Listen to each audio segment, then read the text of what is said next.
रात भरी सहरी सकल सुत बारे बारे, केवट की जाति कछु वेदना पढ़ाई हो। भगवान, ये नाव है, नाव पर से मैं मछली पकड़ के और पत्ते पर रख देता हूँ, हमारे बच्चे, उनका पेट भरता हूँ। अरे केवट हूँ महाराज, केवट हूँ मैं। बच्चों को कोई वेद तो पढ़ा नहीं पाऊंगा। इसी नाव से ही हमारी परिवार का भरण पोषण होता है। और पैसा भी नहीं महाराज। हो दीन वित्तहीन, कोई पैसा भी नहीं है। कैसे दूसरी गढ़ाई हो, कैसे मैं दूसरी बनवाऊंगा नाथ। और यह नाव भी अगर अहल्या की पत्नी पत्थर से स्त्री बन गई, और यह नाव भी अगर स्त्री बन गई, नारी बन गई, तो झगड़ा भी तो नहीं कर पाऊंगा महाराज आपसे। एक काम करिए महाराज। कहा क्या? कहा अगर आप पार जाना ही चाहते हैं नाव से तो एक काम करिए। कहा क्या? तुलसी के ईस राम रावरो सो साची कहूं। तुलसीदास जी के भगवान महाराज, मैं एक सच्ची बात कहता हूं। कहा क्या? बिना पग धोए नाथ नाव ना चढ़ाई हो। बिना पग धोए नाथ नाव ना चढ़ाई हो। बिना पग धोए नाथ नाव ना चढ़ाई हो। पा गया। केवट जो है घर परिवार में फंसे हुए भी भगवान को पा गया और भगवान का पैर भी धो लिया। हाँ, भगवान का हाथ अपने सिर पर भी रखवा लिया, भगवान को नाव में भी बैठा लिया, अपने पितरों को भी पार कर दिया और अपना भी जीवन सफल बना लिया। यही है ना कि भगवान को पाने के लिए कोई जरूरत नहीं है हम आप संसार छोड़ करके जाएं और सन्यास का ड्रामा करें। सन्यास लिया थोड़ी जाता है, सन्यास मन में हो जाता है। अब छूट गया, अब क्या, अब क्या, अब क्या। वही बात प्रिय श्रीमद् भागवत में प्रिय व्रत से भगवान ब्रह्मा जी कहते कि देखो, जंगल जाने से या संसार छोड़ देने से भगवान थोड़ी मिलते हैं। फिर वही प्रपंच, जंगल जाने से संन्यास लेने के बाद भी वही प्रपंच लगा रहता है, नहीं लगा रहता। अरे गृहस्थ थे तो घर बनाते, प्रपंच में फंसते, संन्यास ले लिए तो आश्रम के लिए परेशान है एकदम। प्रपंच में फंसे ना, है तो ईंट के ही दीवाले ना, चाहे घर बनाइए चाहे आश्रम। प्रपंच तो है, प्रपंच घर भी है और प्रपंच आश्रम भी है। वही पैसा जुटाना, वही इकट्ठा करना, वही बनाना, वही टेंशन, वही स्ट्रेस, एकदम वही। तो अगर हम सोचते हैं कि संन्यास लेने के बाद भी, संन्यास लेने के बाद हम प्रपंच से दूर हो जाएंगे, भगवान मिल जाएंगे, तो ऐसा कुछ नहीं है। भगवान को मिलने के लिए घर को ही आश्रम बना डालिए।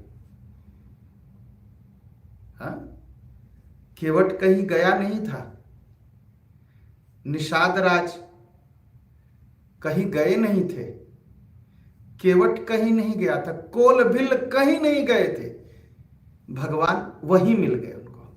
कुछ नहीं छोड़ना है भगवान को पाने के लिए, कुछ नहीं छोड़ना है। एकदम से कुछ नहीं छोड़ना है। बस भगवान को घर में है तो वहां याद करिए। अब छोड़ने का, अब सन्यास लिए तो सन्यास की तमाम परंपराएं हैं। अग्नि छोड़ नहीं पाएंगे, अहंकार छोड़ नहीं पाएंगे, मोह छोड़ नहीं पाएंगे परिवार का। अब कोई विवेकानंद जी जैसा सन्यासी थोड़ी है कि अपने गुरु भाइयों को देख करके कहा नहीं नहीं जाओ भागो भागो भागो। हैं? अब कोई ऐसा तो मिलता है, बहुत अच्छे अच्छे सन्यासी हैं भारत में भी, हॉलैंड में भी, बड़े अच्छे, बहुत अच्छे, लेकिन खोजना पड़ता है भैया, खोजना पड़ता है, खोजना पड़ता है। तो प्रियव्रत को समझाते हैं कि महाराज प्रियव्रत, भगवान को पाने के लिए संसार छोड़ने की जरूरत नहीं है।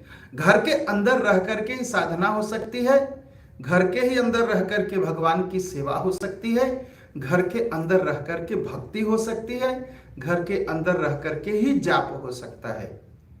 और जिनको जिनको भगवान मिले आप जोड़ डालिए, सभी गृहस्थ ही थे, ज्यादातर गृहस्थ थे। और जो आश्रम चलाने वाले थे सभी गृहस्थ थे। आश्रम भी चलाने के लिए कोई सन्यास की जरूरत थोड़ी है कि सन्यासी बनेंगे तो ही आश्रम होगा। वशिष्ठ जी का आश्रम था, वशिष्ठ जी, उनकी पत्नी, उनके बच्चे, पूरा परिवार था। तो भगवान, मेरा कहने का मतलब है भगवान को पाने के लिए कोई कुछ भी छोड़ने की जरूरत नहीं है, बस भगवान में विश्वास करने की जरूरत है। पहली बात, भगवान है, उनको पुकारने की जरूरत है, उनके नाम जप की जरूरत है। भगवान ऐसे थोड़ी मिल जाएंगे, सब कुछ त्यागने से, नाम जपना पड़ेगा। तो वही कहा ब्रह्मा जी ने कि देखो प्रियव्रत, घर में रह करके ही भगवान की तपस्या करो।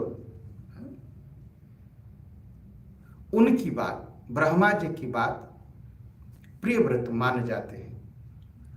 प्रियव्रत जब मान जाते हैं तो उनका विवाह प्रजापति विश्वकर्मा की पुत्री, जिसका नाम बरहिस्मती था, उससे हुआ। उससे 10 पुत्र हुए प्रियव्रत के। कौन? और 10 पुत्र बहुत ही शीलवान, गुणवान, कर्मनिष्ठ, रूपवान और पराक्रमी थे। उनके पहले पुत्र का नाम था आग्निद्र, इधमजीव, यज्ञबाहु, महावीर, हिरण्यरेता, घृतपृष्ठ, सवन, मेघातिथि, वितिहोत्र और कवि। ये 10 पुत्र थे उनके। उसमें क्या हुआ? कवि, महावीर और सवन, ये ब्रह्मचर्य का पालन करने के बाद इन्होंने संन्यास ले लिया। कहा मैं विवाह नहीं करूंगा, गृहस्थ आश्रम स्वीकार नहीं करूंगा। इन्होंने संन्यास ले लिया। तो 10 पुत्रों में से 7 पुत्र जो है उनके घर पर रहे। और एक समय कल की कथा में भी कहा कि प्रियव्रत जो है, उन्होंने देखा आधी धरती पर अंधेरा रहता है, आधी धरती पर उजाला रहता है। उन्होंने कहा सोच ऐसी व्यवस्था बनाऊंगा कि धरती पर हर समय उजाला ही उजाला रहेगा। ऐसी व्यवस्था उन्होंने करने की सोची और उसकी तैयारी की। क्या किया? 7 बार पूरी धरती की परिक्रमा की। पहले क्या था? अब तो कितने टुकड़े हैं धरती के? 7। पहले आज भी खोजा जाता है कि सब धरती एक टुकड़ा थी, बाद में टुकड़े टुकड़े अलग हुए। तो लेकिन ये टुकड़े अलग कैसे हुए? तो लोग कहते हैं कि ऐसे ही समय के बीतते के साथ धरती 7 टुकड़ों में बट गई। लेकिन यह लोग आज खोजते हैं, लेकिन श्रीमद् भागवत में बहुत पहले से था, लिखा हुआ है कि धरती के 7 टुकड़े क्यों हुए। राजा प्रियव्रत अपने रथ से धरती की 7 परिक्रमा किए सूर्य के पीछे पीछे। वो रथों की परिक्रमा से जो है धरती के 7 टुकड़े हुए, धरती के 7 टुकड़े हुए, और उन 7 का नाम रखा गया। आज भी नाम है ना धरती के जो 7, हाँ, बेरल देइला है, उसके भी 7 नाम है। तो हमारे जो ग्रंथ हैं इसको बहुत ध्यान से पढ़िए। इसमें यह केवल यह नहीं लिखा है कि नाम जपना, पूजा करना, ये तो बहुत महत्वपूर्ण बात लिखी गई है, लेकिन ये लिखा गया है ये धरती कैसी है, कैसे बनी है, कितने टुकड़े हैं, सारा कुछ हमारे शास्त्रों में लिखा है। पहले जो अब जो लोग तमाम खोज करके बताते हैं, हमारे शास्त्रों में हजारों बरस पहले लिख दिया गया था। तो 7 टुकड़े, उन 7 धरती के 7 टुकड़ों का नाम सुन लीजिए, लिख लीजिए, याद कर लीजिए। संस्कृत में उन 7 टुकड़ों का क्या नाम है। पहले का नाम है जम्बू, दूसरे का नाम है प्लच, तीसरे टुकड़े का नाम है सालमल, चौथे टुकड़े का नाम है कुश, 5वें टुकड़े का नाम है क्रौच, 6वें टुकड़े का नाम है शाक, और 7वें टुकड़े का नाम है पुष्कर। ये 7 टुकड़े अब कैसे बनाया गया है। Asia, Africa, South America, North America, Europe, Austria, ऐसे बनाया गया ना। लेकिन इन सभी 7 टुकड़ों का नाम संस्कृत में हमारे ग्रंथों में ऐसे लिखा गया है। तो ये 7 टुकड़े हुए।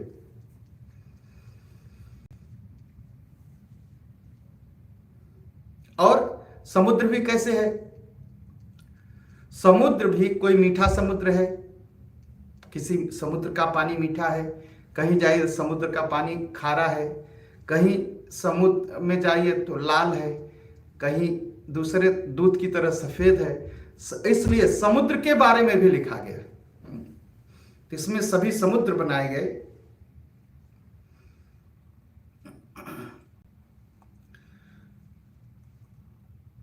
उसके बाद प्रियव्रत के मन में आया कि अब जो है पुत्र हो गए, राज्य हो गए, शासन कर लिया, सब कुछ देख लिया, अब जो है मुझे, अब गृहस्थ हो गया, अब सन्यास की तरफ चलना है। सन्यास की तरफ चलने लगे, मन में आया। तो प्रियव्रत ने सोचा कि अब जो है हम इन द्वीपों को अलग अलग बांट देते हैं। तो 3 पुत्र तो उनके जो है,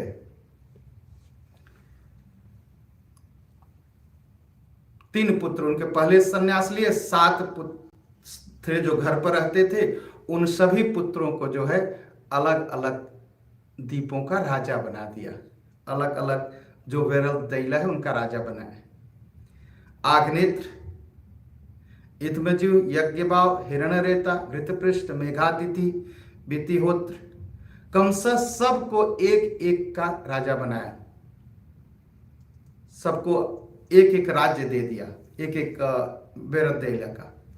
फिर उनकी एक बेटी भी थी, उसका नाम था ऊर्जस्वती। ऊर्जस्वती का विवाह प्रियव्रत ने शुक्राचार्य से किया। और शुक्राचार्य कौन है।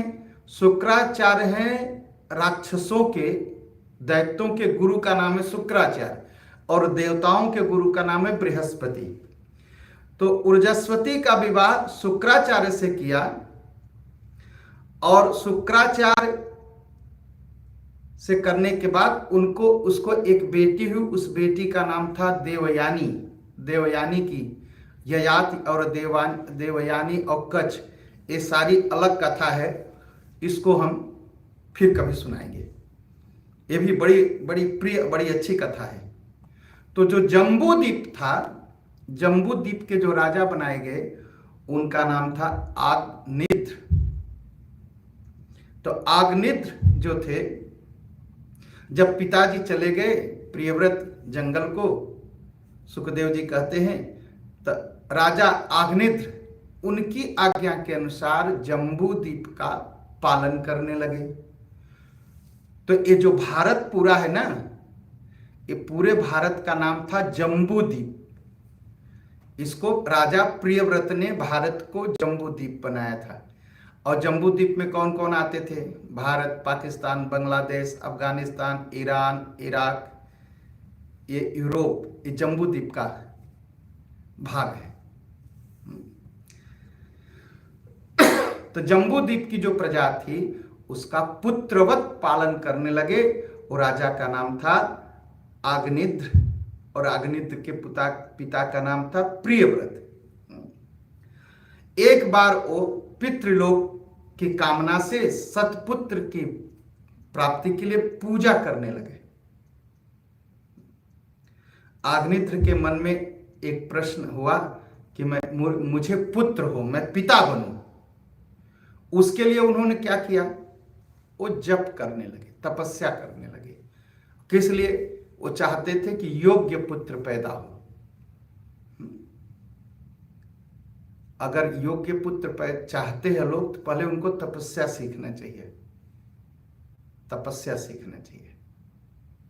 गरुड़ जी बड़े बलशाली है ना, उनके पिताजी के मन में जब पुत्र की इच्छा हुई तो गरुड़ के पिताजी हजारों साल तक तपस्या करते रहे, तब गरुड़ जी जाकर के पैदा हुए। तो जिसको योग्य पुत्र की इच्छा हो ना, पहले तपस्या करिए, पूजा करिए और भगवान से कहिए कि मुझे योग्य पुत्र दीजिए, तब योग्य पुत्र होंगे। अब की तरह नहीं बस बच्चा हो गया हो गया। आजकल एक्सीडेंटल बच्चे होते हैं, और जब एक्सीडेंटल बच्चे हो गए तो जिंदगी भर एक्सीडेंट ही करेंगे माँ बाप का। कभी ये झगड़ा, कभी वो झगड़ा, कभी ये झगड़ा। ऐसा नहीं, तपस्या से पुत्र पैदा करिए। हाँ, और जब तपस्या से पुत्र पैदा होगा तो आपकी सेवा करेगा, आपका सम्मान करेगा। तो राजा आग्निद्र लगे तपस्या करने और मंदराचल की घाटी में गए। वहां एकाग्र चित्त होकर के मंदराचल की घाटी पर ब्रह्मा जी की आराधना करने लगे। ब्रह्मा जी भी नहीं देखा तो अभिलाषा जान गए। उन्होंने अपनी ही सभा की पूर्वचित्ती नाम की एक अप्सरा को भेज दिया। कहा जाओ राजा अग्निद्र से विवाह कर लो। तो जो अप्सरा थी पूर्वचित्ती नाम था, पूर्वचित्ती आई और जहां पर राजा अग्निद्र तपस्या कर रहे थे वहीं रहने लगी। राजा अग्निद्र से उसका विवाह हुआ। विवाह होने के बाद राजा अग्निद्र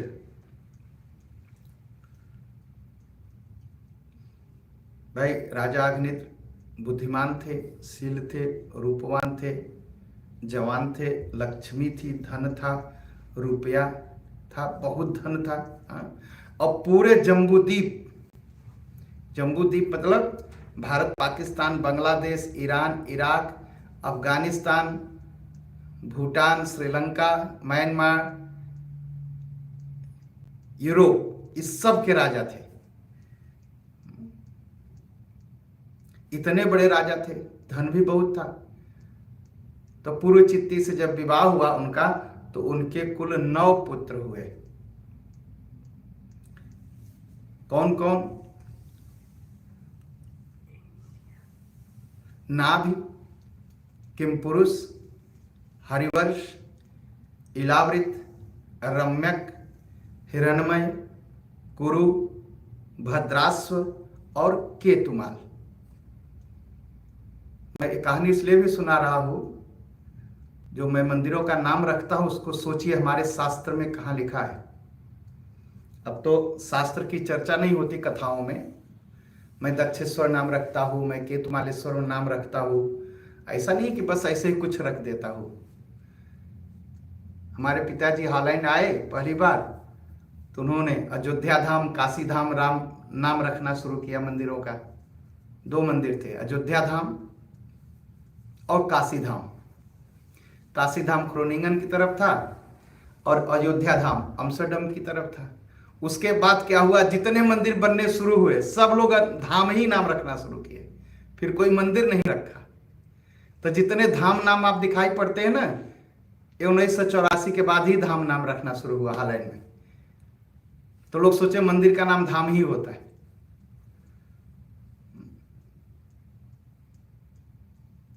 तो जब मंदिर बना दक्षेश्वर धाम, इसकी भी कहानी कभी बताऊंगा जब शिव पुराण में लिखा है, पूरी तरह बताऊंगा। तो राजा अग्निद्र के 9 पुत्र थे। 9 पुत्र में जो सबसे छोटे थे उनका नाम था केतुमाल। उन्हीं राजा के केतुमाल के नाम पर, अब सोचिए, ब्रह्मा जी के पुत्र मनु, मनु के पुत्र प्रियव्रत, प्रियव्रत के पुत्र अग्निद्र, अग्निद्र के पुत्र केतुमाल। तो ब्रह्मा जी की पूरी लाइन है इसमें, इसलिए उस मंदिर का नाम केतुमाल है, यह उनकी याद में। तो राजा अग्निद्र के कुल पूर्वचित्ती और राजा अग्निद्र, इनका विवाह हुआ, इनके 9 पुत्र हुए। मैं आपको नाम फिर बोल देता हूं: नाग, किमपुरुष, हरिवर्ष, इलावर्त, रम्यक, हिरण्मय, कुरु, भद्रास, केतुमाल, इनके 9 पुत्र हुए। और 9 वर्षों में 9 पुत्र हुए। और जब 9 वर्ष बीत गया तो पूर्वचित्ती ने क्या किया, कहा आप पिता बन गए, अब मैं वापस ब्रह्मलोक को जाती हूं। तो उनकी जो पत्नी थी राजा अग्निद्र की, मृत्यु लोक छोड़ करके ब्रह्मलोक को चली गई, वापस चली गई। और जो 9 पुत्र थे उनके बहुत ही योग्य, क्योंकि भाई तपस्या से पैदा हुए थे ना, वीर, बलशाली, विद्वान, चरित्रवान, ऐसे पैदा हुए। तो राजा अग्निद्र ने क्या किया, अब 9 पुत्र हैं तो 9 पुत्रों को भाई हिस्सा बांटते हैं सब लोग। राजा अग्निद्र ने जम्बूद्वीप को 9 भागों में बांट दिया और सबको एक एक भाग दे दिया। सबको एक एक भाग दे दिया और सब लोग एक एक भाग में राज्य करने लगे। तो जो 9 टुकड़े किया जम्बूद्वीप का, इसीलिए हम पंडित जी लोग जब संकल्प करते हैं तो क्या कहते हैं, जम्बूद्वीपे। जम्बूद्वीप में क्या है, भारत खंडे। तो जम्बूद्वीप से पहले जो जम्बूद्वीप है उसमें जो 9 टुकड़े हुए 9 पुत्रों के लिए, एक एक टुकड़े को उन्होंने एक एक को दिया। तो जो भारत का टुकड़ा था उसका नाम था हरिवर्ष। हरिवर्ष, क्योंकि हरिवर्ष को राजा बनाया गया उस टुकड़े का। और केतुमाल को राजा बनाया गया यूरोप का, इसलिए केतुमाल मंदिर नाम पड़ा। और भारत का पुराना नाम जम्बूद्वीप, तब हरिवर्ष। तो राजा अग्निद्र के जो पुत्र हुए, नाभ जो थे, जो पहले पुत्र थे, नाभ के पुत्र हुए ऋषभदेव। ऋषभदेव, तो ऋषभदेव जब बड़े हुए तो बहुत सुंदर, बहुत यज्ञ करते, पूजा करते, श्रद्धा पूर्वक विशुद्ध भावना से आराधना की, जप किया, पूजा किया। तो उनके यहाँ पैदा हुए ऋषभदेव। तो ऋषभदेव ने क्या किया, ऋषभदेव के पुत्र हुए भरत। तो ऋषभदेव के पुत्र जो भरत हुए, तो भरत के नाम पर उस देश का नाम भारत पड़ा। भारत मतलब, भा मतलब ज्ञान और रत मतलब जो लगा हुआ है, जो ज्ञान में लगा हुआ है। भ मतलब भक्ति, मतलब जो रत मतलब जो रत है, जो भक्ति में लगा हुआ है। भ मतलब भाव, रत मतलब लगा जो भाव में लगा है, ओ भारत। भ मतलब भगवान, जो भगवान में लगा है उसका नाम है भारत। भ मतलब भाषित, प्रकाशित, जहां प्रकाश है उसका नाम है भारत। इसलिए हम मंदिर में क्या बोलते हैं, भारत माता की जय। भारत माता की मतलब जय का मतलब है जहां से ज्ञान पैदा हुआ, जहां से भक्ति पैदा हुई, जहां से शास्त्र पैदा हुआ, जहां से भाव निकले, जहां से सारी कलाएं निकली, उसका नाम है भारत। इसलिए हम लोग बोलते हैं भारत माता की जय।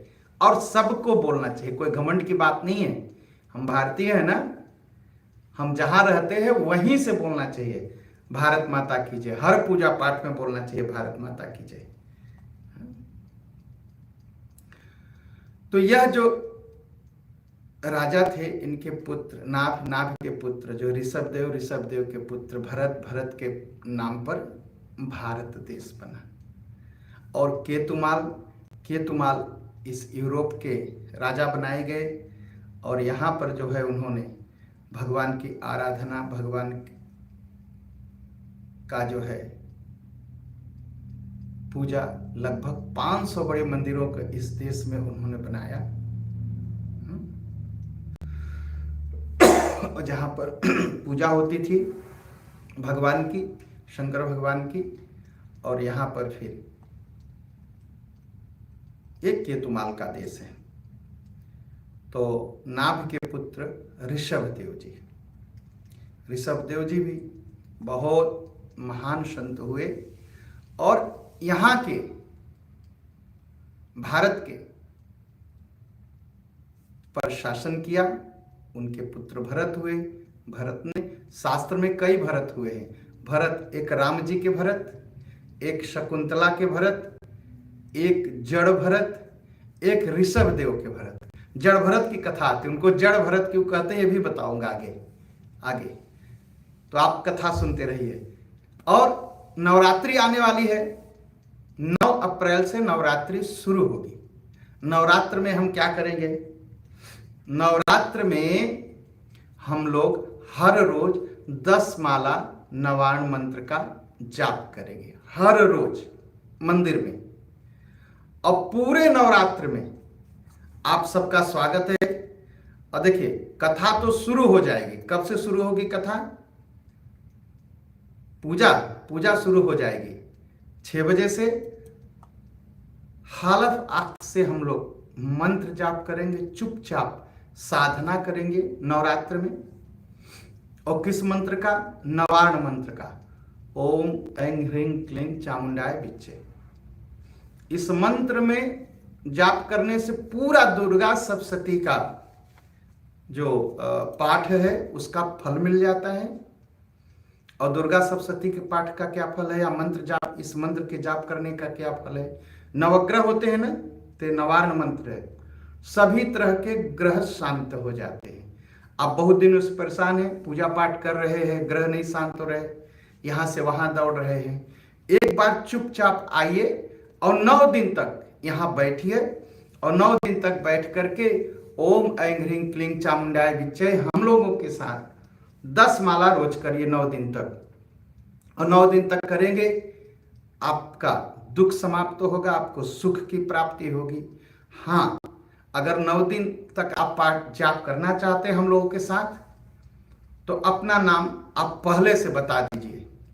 तो उससे क्या होगा, नाम इसलिए हम मांग रहे हैं, हमें पता रहे कितने लोग बैठेंगे।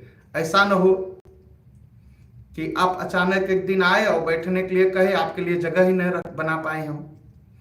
तो इसलिए अच्छा है कि आप आइए।